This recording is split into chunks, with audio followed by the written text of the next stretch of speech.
assalamu alaikum bandiraɓe hettiyankoɓe yeɓiyankoɓe aya Piindi TV bisimilla mon roɓɓindu jayndeli moɗon weltare min dañi huccude mon oɗo subaka talata hande ko wiɗon tan yo Allah waɗanen jaam goto fo salminama inde ko noon manama e jettoɗe serenɓe men jejjita kaylal gotol calminama jurama berta juuɗe ñaaga duwaw yuppo e Sénégal e aduna foof hawɗo mborosawo holuɗen caggal jaam duumo e nder leydi meɗen Sénégal kono kadi ndiyam telotoɗam ɗam wona ndiyam jaam no subaka fo banimon debbo Aissata Ndiaye ne wonde e banum gorko Moussa Niang bisimilla ma no talata o waɗi ko noon tigui Aissata Ndiaye talata ine ɗo eɗen jetta Allah no fewi en jetti ɓen ɓe ganduɗa ko adduɓe en aduna en jetti jomiraɗo subahanahu wa taala en nabi sallallahu alayhi wa sallam halifa men diine halifa men aada tawteɓe nder e bawol leydi Sénégal kala kono kadi yeeɓiyankoɓe men ɓen ɓe ganduɗa kay ko aadi biladi saladade ɓuuri firtude aadi ɓe meeɗa fiftude oɗon aadi moɓe pindire Piindi TV Aissata Ndiaye en calmini ɓen juurimaɓe noon tigui hanki on jeyanɗo baba Moussa Niang kono hande il est présent ko ɓuri tengtide journaux ji ko noon tigui journaux ji ha joni ene wayno yoga majji ne tawi toto Conakry lamorgo leydi Guinée kono kayya ene wayno yoga majji garti oɗon fanno dawrugol mo ganduɗa tigui ene jojji ha joni e nder jaydeji leydi Sénégal jayndella solay uddititama ko noon tigui e natal joom bitik kañum kay ene ɓeta maaro potto ganduɗa kayya ko oɗon potto dusuba taw kayya wonde kuccude oɗon blanche ene wayno de ko o natal on boutique woni koɓe gardino oɗo subaka ɗum kay saabi ɗum ko wasde hormade ɗeɗon kuule walla mbiyanna wasde hormade ɗiɗon prix ji ɗi ganduɗa tigui jagorɗo oɗon commerce sifina ɗum ɓe mbi ko l'état épingle une trentaine de commerçants ene wayno noon kina toon 480 kene wayno noon ko temen nayo capanɗe jeetato commerçant ji walla mbiyen ko joomon boutique aji kañumen kala mbaɗa inspecté ɗo e nder leydi Sénégal foof de ko laamu ngu gam yurnitade ɗiɗon prix ji ɗi ganduɗa ko ƴellitinoɗi joni kay ko caggal nde ɓe telliniɗi ene wayno eɓe ndewino ɗum so tawi tigui ɓeɗon ɓe ganduɗa ko yeyoɓe kormima ɗum no hannirta ni ɗum ne tawe e nder hello jenamo nden hello jena nden jayde le soleil caggal kane Aissata Ndiaye e hello tata nde jayde ene tawi hen alhaali ganduɗa kay ko gartugol walla mbiyanna soutien mo ko ganduɗa ko Serigne Modou Kara waɗi faade hoorejo leydi ndi Macky Sall ɓe mbi ko on soutien inconditionnel renouvelé Aïdara de o yakora hen ko Allah tagi mo ganduɗa kay ko jotodirde arde wallude président Macky Sall jeyde quotidien le quotidien arti ko haali inondation ɗo e nder leydi Sénégal ene wayno noon en diƴƴi toɓoli ɗiɗi ganduɗa tawi to banlieue leydi banlieue ganduɗa ko lamorgo ngo Sénégal ɓe mbi ko Macky plonge dans la mare ene wayno noon alhaali ɗeɗon koppereji ganduɗa ko temedde jeeɗiɗi capanɗe jeegom e jeeɗiɗi milliards koppereji CFA ɗi ganduɗa ko PDGI ene wayno noon hooreji leydi waɗi chargé nguɗon gomo wiyeten ko IGE beele de ganduɗa kone labtino holto ɗeɗon koppereji ndewi ɗum ne tawi nder hello totamo ɗeɗo jayde caggal kana ɓe kal garti alhaali jeegu tereji titre foncier mo ganduɗa ko 1541 r mo ganduɗa tigui ɓeɗon joguiɓe droit ji wadde réclamé kene tolno capanɗe jeenayyi e nayyi milliards koppereji CFA ɗum ko faade laamu ngu tigui ɓe poti namdira ɗum ene tawe noon hello totabo nde jayde caggal kane ɓe garti e oɗon ganduɗa ko gorko taw ko mogiyanki Touba ko wiyete ko bel mundo mo ganduɗa kay yalti aduna e ñalawma manki o Aissata Ndiaye ɗum ne tawi nder hello sappo e ɗiɗi nde jayne Madiambal Diagne jayde les échos ari ha joni koye natal on hoorejo kuddo wiyete ko Maguette Sène ene wayno noon on directeur ganduɗa ko centre des œuvres universitaires de Dakar ene wayno arti ganduɗa ɓe garti alhaali ɗin marché ji nayyi ɗi ganduɗa tigui ponnoɗe addude jencuji kalis ha heewa kono kay koppereji ɗeɗon ɗima ko temedde joyyi nogas e jeenayyi million koppereji CFA Maguette Sène noon o werlima kongi fatude tigui oɗon loi mo ganduɗa kay yinnode wadde contourné ganduɗa ko oɗon loi e alhaali ɗiɗon marché ji kala ARPM ɓen ɓe ganduɗa ko tambiɓe goomu alhaali marché ji ɗo nder leydi Sénégal waɗi flaire ganduɗa ko fonctionnement kono kay siftini oɗon directeur holko woni gongo tigui kanen tawi nder hello jeeɓo nde jayde les échos caggal kanna Aissata Ndiaye ene tawi natalla passeport mo jiɗɗa heɓde mo jinmi heɓde passeport diplomatique ɗum tawete ngoɗo hello jeeɓo nde ɗo jayde ɓe mbi ko les député de Benno Bokk Yakar muuye ene wayno noon ko alhaali ganduɗa ko ɗiɗon passeport diplomatique hol gorko goto ganduɗa kay o waɗanno rewɓe o jotodiri ɗum e député ji beele député ji ndes ɗumen so tawi député ji ndesi ɗumen ene wayno ko nden tigui keɓata fartange hebde passeport diplomatique kono ɓeɗon député ji walla mbiyanna ɓeɗon rewɓe kokkannomo ko 4 500 000 francs CFA beele de keɓa fartange yaade Europe bulletin indemnité ɗum noon parlementaire photocopie ji passeport ji diplomatique authentique député ji ɗon foof mbaɗama incriminé ene wayno noon suuta hen walla mbiyanna joofa e kaɗon haala ko ɓen député ji Benno Bokk Yakar ɗi ganduɗa tigui waɗum démantelé ko dikka division des investigations criminelles ko kañum de faymaɓe junggo kane tawi nder hello jeeɓo nde jayde Les Échos. Jeyde enquête koloski. Enquête atti ko yal haali ganda kay ko ben unité d'unité spéciale ene wayno non teskama tigi ko ben ganda ko jandino godon lamu to Mali be mbi ko coup d'état mo Mali kame Tchad ene wayno non ko sakiti ko Guinée ene wayno non Jules Yabi ko cher soro soutien ko ngi o wi ko ganda ko wonande Mali e Guinée ene wayno non ko odon niveau d'équipement kono kay godon heblo unité ji ganda ko wadi ganda ko hunde woni waylo par rapport e guede bennude colonel Abdoul Aziz Ndaw kongi mako tawi nder ñaari ko expert en sécurité o wi ko non to Guinée ene wayno non on mo ganda tigi hokkabe fartange ganda kay ko wadde on ancien légionnaire français et ardade odon unité ganda ko forces spéciales ene wayno ko hunde de ganda yaawi wala benna ko hunde ganda ko woni lawno fewi ar hali ganda ko ardade odon légionnaire français mo ganda tigi hebi heblo ganda kay ko leydi France ene tiagal dum non natal mako kanko ganda ko Mamadi Doumbouya odon colonel garde odon putto to Guinée on gouvernement d'union nationale annoncé kan tawi nder hele jobo nder den jaynanke ciegal enquête Vox Populi ental ganda ko Alpha Condé be mbi ko Condé détourné 30 millions d'euros ene wayno ndew jagrendi tigi denon kopreji ngoni ko taay makko odon nègre makko non biitedo Tibou Camara kanyum tigi ganda ko fawa jungo ko frontière hakkunde mabbe Sierra Leone taw wonde malette mo ganda tigi ne wadi 600 000 kopreji euro ene wayno non kambe fofu paama jungo be mbi ko malgré les pressions les putschistes confortent leurs assises ene wayno non be ganda ko jatiran tagal tigi ngal don pellital ngal jeti kono kay en beedi darade dande sembude be don be ganda kay ko wonnobe jagorbe e laamu Alpha Condé fof de los kamal hal mon ko helo didabo nebo ha jobo de jande Vox Pop tagal kan be ngarti attaque mortel badano nder complexe agro-touristique mo Darou Ndoye en wayno non be don kala jeenobe odon haali paama jungo gendarmerie fawi jungo e sappo e gobe ganda tigi e be di non braqueureji kono kay yakebe mabbe pistoleji joyi taw kay ko dum wonno jogitar mabbe en tawi nder hello tatabo nde don jande Vox Pop Moussa Nya en tout cas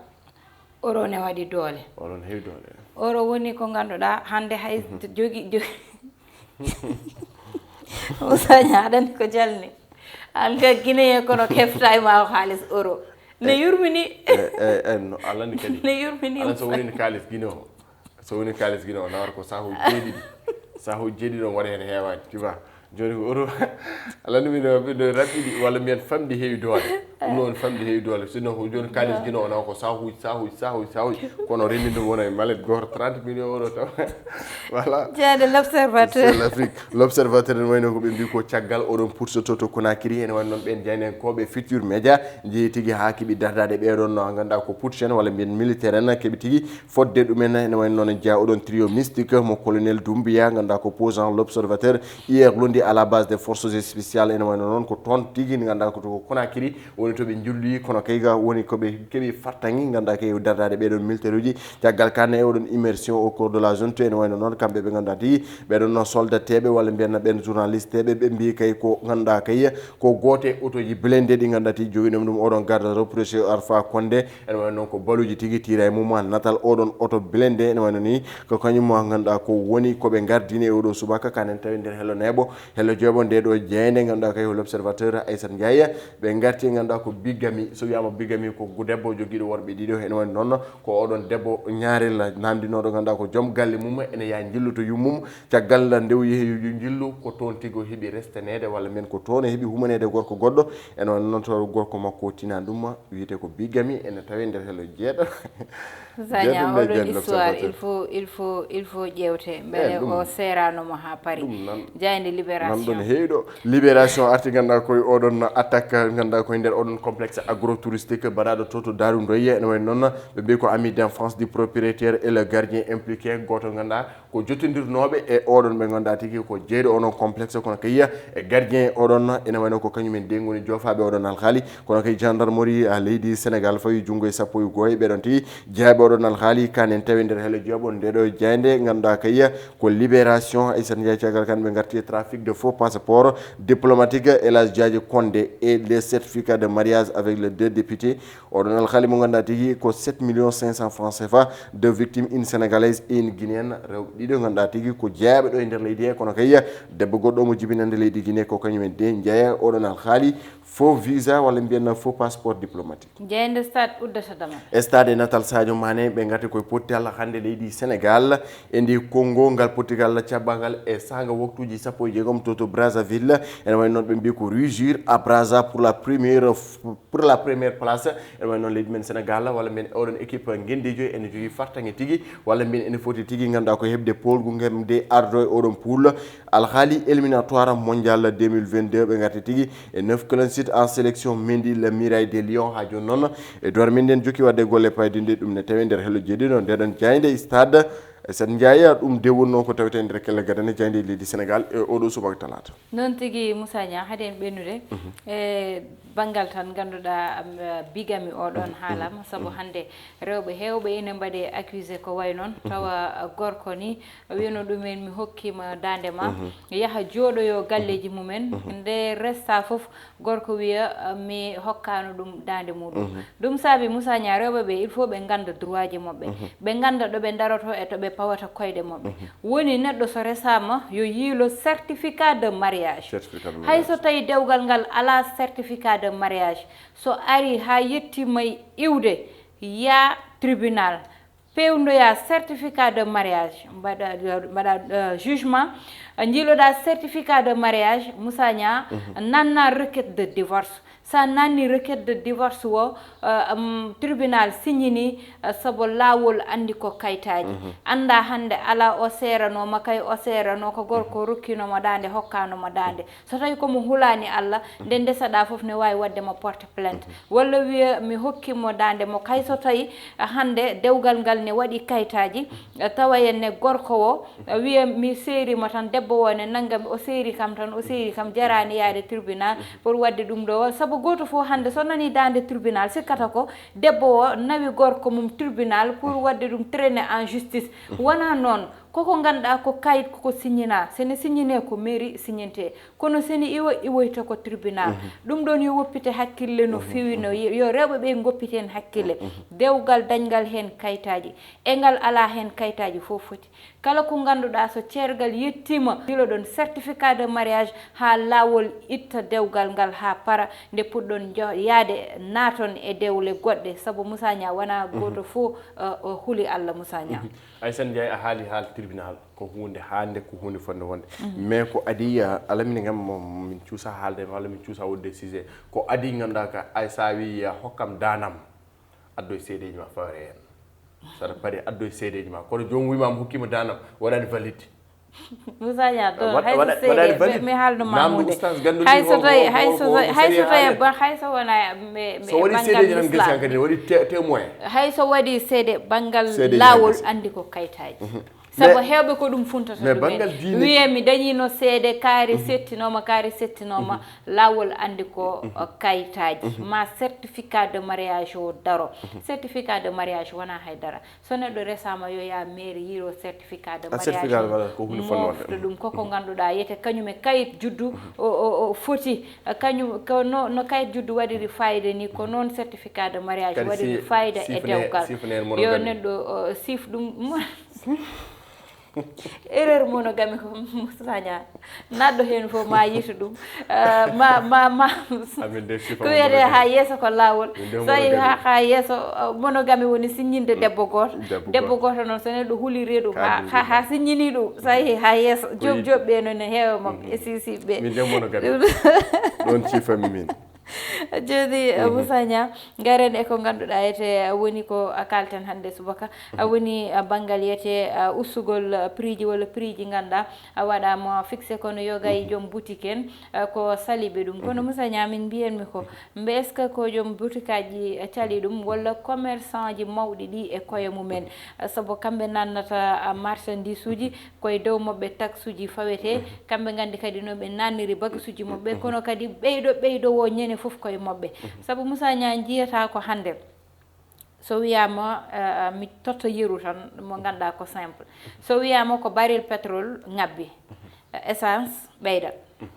Moussa Niang wiyatake baril pétrole o jippima ha essence ha ko bujjoy pawnodi hen di jip itte